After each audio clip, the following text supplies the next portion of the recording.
Baik, para pemirsa ICTV yang dimuliakan Allah Subhanahu wa taala, kita masih di Ustadz Menjawab dan kita sedang membicarakan satu tema yaitu metode mudah belajar mengajar bahasa Arab. Jadi ternyata setelah dalam beberapa season tadi, dalam season pertama tadi, kita sudah memahami ternyata belajar bahasa Arab itu sangat-sangat mudah. Ya, tidak sesulit yang dibayangkan oleh sebagian masyarakat kita, ya. Ya, tentu dengan mengenal metode-metode yang hari ini sudah sangat luar biasa perkembangannya. Menariknya di sini ada satu ungkapan dari Al-Imam Az-Zarnuji, ya, dalam kitab Ta'alimul Muta'allim. Di awal muqaddimah beliau katakan bahwa kullu man akhta'a at-tariqa dhalla wa la yanalul maqsud. Jadi setiap orang yang salah jalan akan tersesat dan tidak akan sampai kepada tujuan. Nah, jadi mungkin ada sebagian masyarakat kita yang sangat luar biasa keinginannya untuk belajar bahasa Arab, mendalami bahasa Arab, ingin membaca kitab kuning juga malah, tapi metodenya salah. Nah, karena metode salah, akhirnya keinginannya tidak kesampaian. Nah, jadi ini mungkin spesifik ke kitab kuning dulu, ya, pembicaraan kita. Bagaimana cara agar kita bisa membaca kitab kuning itu dengan mudah. Nah, guru dulu. Guru Tengku Usman Hussein lagi. Mengapa kita ke kitab kuning dulu ya? Ya, ini artinya ada gambaran umum dulu ke pemirsa bahwa ternyata ada sasaran-sasaran tertentu yang diinginkan dengan pelajaran bahasa Arab, diantaranya misalnya bisa membaca kitab kuning, memahami kitab kuning dan seterusnya. Ini pernyataan dalam kitab Ta'alimul Muta'allim itu, tapi saya ada yang tidak sepenuhnya setuju dia. Ya, boleh. Saya tidak mengatakan sesat, tapi mengatakan itu sangat sulit. Ya, artinya begini. Oke. Hamid Abdul Qadir mengatakan dalam kitabnya Nahjul Hadis. Dia mengatakan begini, kalau Anda mau masuk rumah, masuklah dari pintu. Kalau masuk dari jendela itu berat. Artinya metodenya ini, kalau metodenya lempang, Anda akan menemukan sesuatu yang mudah. Betul. Tapi kalau coba naik dari jendela, itu sulit. Juga Betul. kalau bicara masalah kitab kuning, saya katakan begini. Ini kita harus bersama. Bagaimana bersama? Artinya mufradat juga itu harus kita bekali. Betul. Jadi yang merasakan sulit ini seandainya kita tidak bantu dengan mufradat. Misalnya saya katakan dulu sering mendengar. Begitu kita masuk al-awamilu bin nahwi. Iya, betul. Awamil dan nahwu itu Betul ya. Jadi dihafal tanpa paham. Tapi memang kalau betul-betul bertahan di dalam paham sendiri. Betul. Kemudian juga contoh-contoh. Misalnya an-naul awwalu huruf pun tajurul isma faqa. Ada satu asyara hafal. No yang pertama itu adalah huruf yang menjadi kim saja. Itu ada 19. Wa min itu hafal. Kemudian contoh juga, mana contoh min ilah? Sirtu minal Basrati ilal Kufah. Saya berjalan dari Basrah ke Kufah. Ke mahasiswa pun saya tanyakan, di mana Basrah? Ada yang menjawab di Arab Saudi, Pak. Ya. Artinya apa yang diharapkan? Coba kita nahwu ini harus bersamaan dengan mufradat. Ini penting. Betul sekali. Ya? Maka saya mengatakan, mengapa kita tidak buat contoh? Kharajatu minal bay. Adhabu ilal masjidi. Mengapa sirtu minal Basrati ilal Kufati? Itu orang Arab tidak salah. Berarti yang keseharian kita lah. Keseharian kita, coba mufradat ini kita inikan dulu. Bahkan kalau Ustadz mengatakan bahwa kita ke kitab kuning, saya juga menyusun kitab tuntunan belajar membaca kitab kuning. Di sana saya ingin begini. Jadi langsung misalnya al-miyahul lati yajuzu biha tathiru sab'u miyahin. Air yang boleh. Itu di bawahnya saya i'rab. Ini mubtada khabar. Kemudian kadang-kadang yang sulit saya tinggalkan dulu. Wahya ma'us sama, hiya mubtada, ma'u khabar wa huwa mudhaf ilaih. Betul. Terus coba terapkan ke depannya. Wa ma'ul bi'ri. Kan jumpa lagi. Betul. Mudhaf ilaih. Wa ma'un nahri. Betul. Wa ma'ul bahri. Iya. Jadi saya dulukan itu pola itu coba Anda ikut pelan-pelan perhatikan. Itu kalau kita ingin kepada kitab kuning. Jadi kitab kuning begitu. Bahkan saya sebenarnya terpikir satu langkah lagi, coba dengan kitab kuning itu kita jadikan muhadasah. Kaifa natawadda? Bagaimana kita berwudu? Ah, masalah wa kam rukna lil wudu, misalnya kita tanyakan Oh begitu. iya, betul betul betul. Wa arkanul wudu. Nah, itu jawabnya dengan Masya Allah, Masya Allah. Iya, bisa iya. dijawab dengan matan takrib itu. Betul betul betul. Iya iya. Wa arkanul wudu sittah. Hmm. Awaluha an-niyatu. Terus itu kita muhadasahkan mengapa? Iya, iya. Artinya sambil kita menghafal mufradat. Iya. Jadi saya ingin padu itu antara coba bahasa Arab, memang di kemarin saya sampaikan juga al-manhaj al-mutakamil, artinya metode integrasi antara ulum Islamiyah wal Arabiyah, ilmu bahasa Arab dengan bahasa Arab. Jangan nanti ini kita di Dayah misalnya katakan, kami tidak belajar bahasa Arab. Nah, itu bukan tidak belajar bahasa Arab, kita lebih fokus kepada nusus al-qiraah dengan i'rab, nahwu dan tasrif itu. Betul. Bukan ada. Tapi kalau ada yang ahlinya, orang di Dayah itu saya katakan sangat mudah. Mufradanya udah ada. Mufradat itu bagaimana kita jadikan itu sebagai bahan muhadasah. Betul betul. Hah? Masya Allah. Dengan demikian maka Iya iya iya. banyak sekali mufradat yang terhafal, dan kalau ini bisa kita bicarakan, akhirnya apa? Akan terjadi nanti munakasyah. Munakasyah itu diskusi. Oh, iya, iya. Artinya Iya, iya. seandainya ada datang Syekh Arab, orang Arab, kita ini kan bahan-bahan masalah bersuci, masalah misalnya kita inginkan mudharabah murabah, karena itu terus kita tanyakan, kan bisa komunikasi kita dengan itu. Subhanallah, Masya Allah. Iya iya. Langsung. Betul, betul. Akan tapi kalau seandainya kita hanya bahasa Arab terus, ini bahasa Arab, ini ulumul Islamiyah, Iya, iya, ini iya. ilmu Islam, ini fikih ini, Iya iya kita iya. jauhkan ini. Kapan kita bisa diskusi antara kita dengan orang-orang Arab yang datang Betul, kemari? betul sekali. Ini nih yang terjadi sekarang, seolah-olah kita tidak belajar bahasa Arab. Bukan itu saya katakan. Kita tidak mengaktifkan berbahasa Arab, itu saja. Bukan tidak belajar bahasa Arab. Ini yang keliru. Kita tidak belajar bahasa Arab. Bukan. Iya iya. Jadi baik. kita tidak mengaktifkan bahasa Arab. Hmm. Nah, sebenarnya kalau apa yang dibahas macam kemarin itu ada tasawuf misalnya, dibahas oleh tasawuf itu kita pahami, bagaimana itu bisa kita sampaikan dengan Iya, itulah dia. nah, Hmm. itu yang sebenarnya itu Nggak harus ada penerjemah lagi nggak ya. perlu, nggak perlu. Kalau ini kita bisa aktifkan semua, apakah fikih, apakah nanti tauhid. Hmm. Nah, jadi kita aktifkan bahasa-bahasa, kita diskusikan, maka sangat mudah kita komunikasi sama kita, dan juga bisa komunikasi kita dengan orang-orang Arab. Baik, ini ada sedikit pertanyaan juga nih khusus kepada Tengku Samiuddin Al-Magister ya. Karena dari sisi teori sebenarnya sudah kita maklumi bersama, ada ungkapan as-sarfu umul ulum wan nahwu abuha. Kalau yang saya hafal lanjutannya adalah faman khala minhuma fa'adud minal baqar. Bahasanya kayak seperti itu. Ya. Jadi sorof itu ibunya ilmu, dan abu bapaknya, siapa yang kosong dari keduanya maka anggap saja sapi, seperti itu. Nah, tapi saya lihat mungkin ada sedikit kalau dalam bahasa saya mungkin kerancuan ya, di Dayah itu lebih dahulu mengajarkan nahu daripada sorof gitu.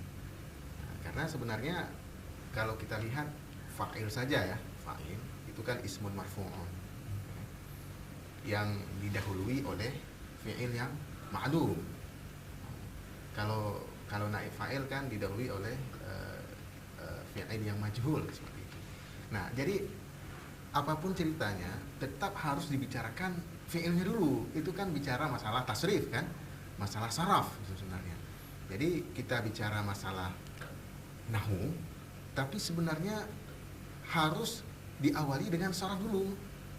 Bicara masalah fa'il isim marfu didahului oleh fi'il yang maklum, itu kan harus bicara masalah sarafnya. Fi'il maklum itu dibicarakan dalam saraf, ya kan?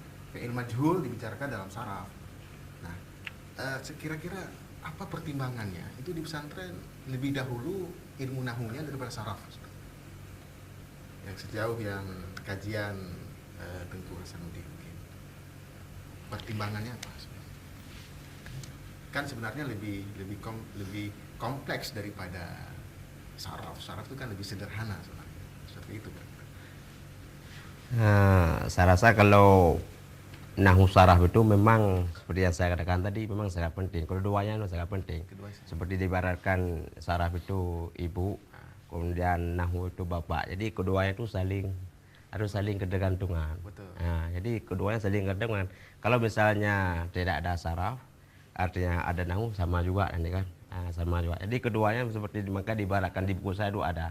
Saya buat pengantarnya itu ada ibaratkan apa itu nahu bapak, saraf ibu. Mungkin semua itu ada ketergantungan. Ada saling membutuhkan antara saraf dan nahu itu saling membutuhkan. Saya rasa begitu. Enggak, artinya kalau di sisi prioritas kan sebenarnya saraf. Ya. Dan Tengku Hasanuddin juga menulis dari saraf dulu ya. Ya, saraf Buku dulu. nahunya belum keluar lagi ya. Nah, gini. Nah, Nah, itu kan artinya saraf lebih mudah gitu kan daripada nahu. Ya. Dari sini aja kita tergambar bahwa saraf lebih mudah gitu. Nah, itu gimana?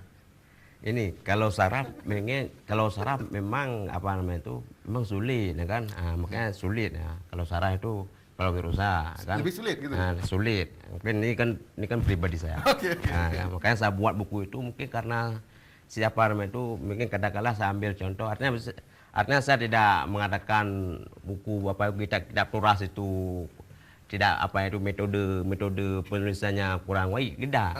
Nah, saya bilang tadi saya ulang cuma buku saya itu oli aja. Oli aja supaya mempermudah santri dalam memahami kitab kuning. Tujuan belajar saya kita untuk memahami Al-Quran dan hadis dan kitab-kitab ulama-ulama. Nah, mungkin itu sangat apa itu makanya saya buat seperti itu. Seperti katakanlah Kailani itu, ya kan? Kailani. Memang kalau di dayah itu enggak masalah. Kenapa dia salafi? Karena dia itu banyak jamnya. Nah, kan karena banyak jamnya. Kalau dia di dayah terpadu, dia kan sekolah. Betul. Kemudian tambah lagi tahfidz sekarang, plus tahfidz macam-macam. Masya Allah. Kemudian tambah lagi bahasa, kemudian tambah lagi pokoknya Ilmu-ilmu umum lagi. ilmu umum sekali ya. Makanya usulan daripada guru-guru kawan-kawan saya coba usulan itu membuat sebuah buku artinya itu yang mudah, yang praktis mencakup semua ilmu. Makanya saya cari mencakup semua apa itu semua materi. Saya buatlah seperti dalam media pembelajaran itu ada kharitah fahim. Ya, apa itu peta konsep. Nah, peta konsep. Kalau saya ibaratkan di kitab Kailani itu seperti apa itu? Kitab Kailani itu seperti ular tangga dia kan. Artinya kita belajar gini, di atas ini padahal intinya satu diambilnya. Ya kan? Artinya berputar-putar. Ya, Padahal intinya satu. Makanya saya buatlah apa itu metode artinya langsung. Nah, akhirnya gini, langsung. Makanya ini ibarat saya. Artinya ibarat saya bilang seperti ular tangga. Artinya kita ingin mencapai seperti perlu gini. Yang berputar. Padahal tujuannya kan tetap satu. Tujuan tetap satu. Artinya tidak berbelit-belit. Masya Allah. Subhanallah. Jadi para pemirsa CTV Allah muliakan, sangat mudah sebenarnya kalau kita tahu metode itu kita ikuti terus, metode-metode yang terbaru sehingga pembelajaran bahasa Arab kita ini bisa lebih mudah. Baik, ini kita tadi membahas ada 4 aspek. Iya, ada 4 aspek kemahiran dalam bahasa Arab, kemahiran mendengar, kemahiran berbicara, kemahiran membaca dan kemahiran menulis. Apa yang mungkin bisa disampaikan ke pemirsa berkaitan dengan kemahiran-kemahiran ini? Mungkin ada hal lain juga yang ingin Teguh sampaikan. Saya ini perlu ralat barangkali itu ya, pesantren. Kalau kita lihat kepada jurusnya, pelajarannya, mata pelajarannya itu hendak menyampingkan juga. Karena belajarnya itu terlihat ada dhamma madakal itu saraf. Itu pertama. Jadi pertama itu tetap dhamma madakal itu adalah ilmu saraf. Kemudian berbaringan juga dengan awamil dan matanya rumiyah. Itu saya mengatakan. Tapi kekurangannya apa? Mufradatnya itu yang contoh-contoh itu. Ya, mufradatnya kurang ya. Di sana. Kalau perhatian cukup baik. Artinya dhamma madakal itu adalah sebuah kitab saraf. Kemudian dibaringi oleh nahunya adalah al-awamil, kemudian matan al-jurmiyah. Kemudian baru beranjak kepada al-bina wal asas. Itu saraf itu ada perhatian kepada saraf. Baik. Cuma orang mengatakan nahu itu sebenarnya dalam nahu itu otomatis masuk qawaid as-sarfiyah. Iya, betul. Orang terlupakan itu. Betul. Soal nahu saja tidak. Iya, iya, Jadi iya, dalam iya. nahwu itu termasuk sebenarnya al-qawaid as-sarfiyah itu ada. Betul, betul, betul. Jadi kita kadang-kadang dari luar ini Hmm. tidak begitu tahu bahwa di pesantren itu ada juga as-sarfiyahnya itu terus berbarengan. Oke. Menyangkut dengan yang selanjutnya, itu yang perlu sekali kita mengajar pertama adalah shot, ilmu aswad, ilmu Syawat. tentang bunyi. Bunyi, baik, baik. Ini penting sekali. Mengapa orang Arab kadang-kadang siswa kita di sini datang ke Mesir sampai sana bingung orang Arab mendengar apa yang kita ucapkan. Oleh karena shot itu sangat, ini termasuk pesantren modern. Hmm. Nah, di UIN sendiri kadang-kadang juga kurang memperhatikan shot. Hmm. Jadi suara itu, bunyi huruf itu, notok al-huruf. Nah, ya, ya. Ya, itu yang kita lemah. Hmm. Bahkan ada sejumlah kata, sejumlah huruf saya katakan misalnya. Imam-imam kita ada yang mencawa, mamang sabulat kan, tak? Itu kurang perhatian kita. Betul, betul. Jadi pengucapan itu, buat itu bagaimana? Orang dengan mudah saja kadang-kadang dengar buat itu di pangkal gigi, bukan. Buat itu dimasukkan ke pipi, kemudian baru lidah itu ditiupkan itu buat, kan gitu. Iya, iya, Nah, iya. masuk ke samping pipi, baru ditanyakan Hmm. gitu. Jadi kita enggak, kadang-kadang buat itu. Ini anak-anak juga sering kadang-kadang itu kurang diperhatikan. Misalnya begini, anak-anak mengaji Bismillahirrahmanirrahim. Nah, Ya. jadi saya katakan begini, itu ada metodenya untuk mengajar huruf bagaimana. Letakkan dulu lidah, ujung lidah itu di huruf yang kita ucapkan. Iya, iya. Ra. Jadi disuruh itu sukunkan ra itu. Hmm. Ar. Kalau begitu udah dapat ra, ri, ru. Hah. Apa yang ada? Sa, Hmm. as, sa, ti, tu gitu. Hmm. Hah? Jadi kemana lagi itu? Ka, ak. Jadi sukunkan huruf itu, kemudian datangkan hamzahnya. Hmm. Jadi dapat ka, ak, ki, ku itu. Ka, ak, ka, ki. Jadi juga masuk ha misalnya, agak susah ha. Itu tuh shotnya itu Iya, dari iya. awal. Ini kesulitan anak-anak kita nanti ke luar negeri kadang-kadang 2 bulan pertama jadi penyesuaian walaupun udah banyak hafal pocket mufradat di sini sampai sana itu orang tuh bingung menangkap oleh karena short. Maka 3 ilmu pertama itu harus betul-betul kita perhatikan, yaitu ilmu aswad. Iya, iya, Tentang iya, iya, bunyi iya. huruf dan kata. Bunyi huruf Dalam dan kata kata, juga ya. ada nabratus short. Nabratus short itu tekanan suara. Bahasa Arab mudah. Saya katakan di sini sulit bahasa Inggris. Iya, iya, iya, iya. Bahasa Arab mudah begini. Ini pulpen. Jadi dia tidak ada mat. Tidak ada mat maka kita kan itu ditekan orang Arab itu kan qalam. Qalam. Tapi begitu ada huruf mat ini kitab. Jadi ini kurang perhatian pada kita. Iya, iya, iya. Kitab. Jadi ada air, ma. Jadi di mana ada huruf mat di sana kita tekan. Oh, iya, iya, iya. Itu perlu perhatian kita pengajar juga, supaya orang Arab itu mudah menangkap bicara kita. Kadang-kadang data Rajab itu orang Arab itu lagi mikir apa yang diucapkan oleh orang kita. Jadi yang pertama kalau kita ingin mengajar, ajarkan kepada anak itu ilmu aswad, shot yang benar kepada setiap huruf. Kemudian nabratus shot, tekanan huruf dalam kata itu. Ya, baik. Jadi orang kadang-kadang mau ucapkan selamat pagi, sabah la khair. Subhanal khair, ya, ya. Jadi kadang-kadang orang Arab itu bagaimana? Salam kita, assalamualaikum. Ya. Jadi orang Arab bagaimana tuh? Iya. Assalamualaikum. La, yang ditekankan. Assalamu. La kan gitu. Assalamualaikum. Jadi kita ada assalamualaikum. Assalamualaikum. Hah? Jadi orang Arab itu pertama datang kemari itu asing, apa diucapkan tidak tahu itu. Ya, ya, ya. Hah? Tapi coba kita datang agak dekat dengannya. Salam, itu udah dengar, itu udah tahu. Assalamualaikum tuh. Begitu udah kan? Salam. Hah? Assalamualaikum. Ini perkara yang saya pertama adalah short ini sangat penting. Yang kedua baru ini bukan urutannya sebenarnya. Tiga ini itu sekaligus ya. Iya, iya, Short, iya. ilmu saraf dan ilmu nahwu. Ya, Masya Tapi Allah. jangan saya katakan tuh, jangan detail dulu. Jangan detail dulu, ya, Jangan betul. detail dulu. Ya. Jangan detail dulu. Misalnya begini, Musa Rasulullah. Musa itu mubtada marfu'un. Wa alamatu raf'ihi. Misalnya itu terus pakai itu yang susah itu. Betul, betul. Hada misalnya, hada isim isyarah itu kemudian mabniyun ala sukun. Jangan kita ini kan dulu. Tapi bagaimana? Hada kitabun. Kalau kita ingin mengajarkan itu kepada nahwu, hada mubtada, kitabun khabar. Jadi cukup itu dulu. Hada kitabun, hada ma'un, hada qalamun, hadhihi warakatun, hadhihi hada hatif. HP bukan HPun. Hatif. Jadi itu yang kita ajarkan itu terus secara bersamaan, artinya saya mengatakan itu pola. Betul. Tarikatun nanti metode pola. Jadi mereka hafal itu. Ini mubtada khabar dah cukup.